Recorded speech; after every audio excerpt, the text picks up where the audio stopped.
9 news में और आइए रुक करते हैं आज की खबरों की ओर। नरसुलागन तहसील की प्रसिद्ध स्थल रामानंद धाम पर इस समय 78 में महालघु रुद्र यज्ञ का आयोजन चल रहा है। क्षेत्र का प्रसिद्ध तीर्थ स्थल रामानंद धाम वासुदेव में इस समय श्रद्धा और आस्था का केंद्र बना हुआ है। वासुदेव धाम सुख शांति समृद्धि सृष्टि की पावन धरा प्रतीक बना हुआ है। क्षेत्र का प्रसिद्ध तीर्थ स्थल रामानंद धाम नरसुलागन क्षेत्र का प्रसिद्ध तीर्थ स्थल माने जाने वाला रामानंद धाम पर विगत पिछले 77 वर्ष से महारुद्र यज्ञ का आयोजन होता आ रहा है। इस वर्ष 78वां महालघु रुद्र यज्ञ का आयोजन चल रहा है। इस यज्ञ के आचार्य मनोज तिवारी एवं उनकी विप्र ब्राह्मण मंडली 21 ब्राह्मणों के द्वारा यहाँ पर मंत्र के साथ यज्ञ में मुख्य यजमान के साथ विगत प्रतिदिन लाखों श्लोक और स्तुति और उनके साथ यहाँ पर आहुति दी जाती है। यह आश्रम पौराणिक वर्षों पुराने परंपरा एवं श्रद्धा और शास्त्र में यहाँ पर धार्मिक आयोजन होते आ रहे हैं। यहाँ पर देश की आज़ादी से पहले विगत 77 वर्ष से यज्ञ का आयोजन होता आ रहा है। यहाँ पर देश के कोने कोने से श्रद्धालु आकर हनुमान जी और गुरु परमानंद गुरु रामानंद जी के दर्शन एवं धार्मिक आयोजनों का लाभ लेते हैं। यहाँ की महिमा बहुत ही अद्भुत है।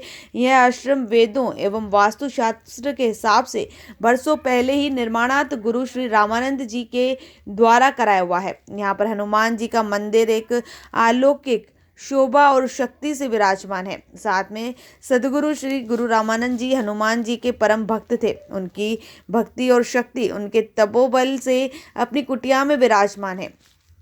यहाँ की विशेषता है कि हर शास्त्र के हर स्तर से आश्रम की विशेषता और आश्रम और मंदिर की अलग अलग अलौकिक विशेषता है। हरी भरी हरियाली पेड़ पौधे फल फूल और सुशोभित चारों ओर हरियाली प्रदूषण मुक्त है। यह आश्रम वर्षों पहले संत गुरु रामानंद जी ब्रह्मचारी ने यहाँ पर वर्षों तपस्या की थी। यहाँ पर घना जंगल हुआ करता था और जंगल में एक भाड़ केवल वृक्ष के भी 24 में विराजमान थे। हनुमान जी प्रकट हुए थे और उन्हें गुरु रामानंद जी ब्रह्मचारी को आवाज लगाकर कहा था कि मैं इस वट वृक्ष में विराजमान हूँ, मुझे बाहर निकालो और जगत के जन कल्याण के लिए महालघु रुद्र का यज्ञ का आयोजन प्रारंभ करो और जिसमें जन कल्याण का हो, प्राकृतिक आपदाएं एवं प्राकृतिक विपत्तियों से क्षेत्र के लोगों को सुख समृद्धि प्राप्त हो। तभी से गुरु महाराज ने यहाँ पर शतक महालघु रुद्र यज्ञ का आयोजन प्रारंभ किया। जिस समय यज्ञ की रचना हुई थी उस समय हमारा भारत देश अंग्रेजों की गुलामी से झगड़ा हुआ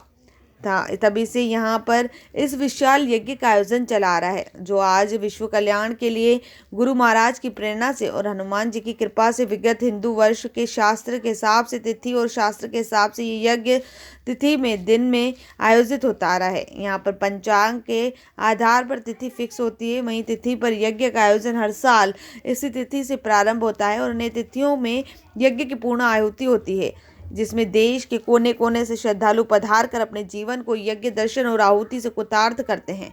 यह एक विश्व शांति और जन कल्याणकार के लिए होता है।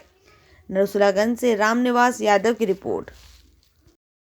नरसुलागंज क्षेत्र के प्रसिद्ध तीर्थ स्थल रामानंद धाम पर 78वें महालघु रुद्र यज्ञ का आयोजन हो रहा है। इस विषय पर हम आचार्य श्री मनोज जी तिवारी जी से यज्ञ की जो तिथियां परिवर्तित हुई उसके बारे में उनसे जानकारी लेते हैं।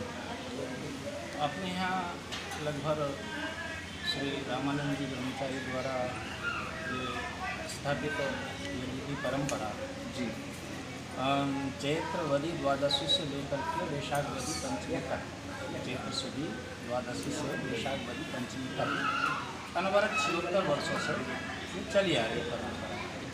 अब वर्तमान में ये महामारी के कारण से तिथि परिवर्तित हुई है।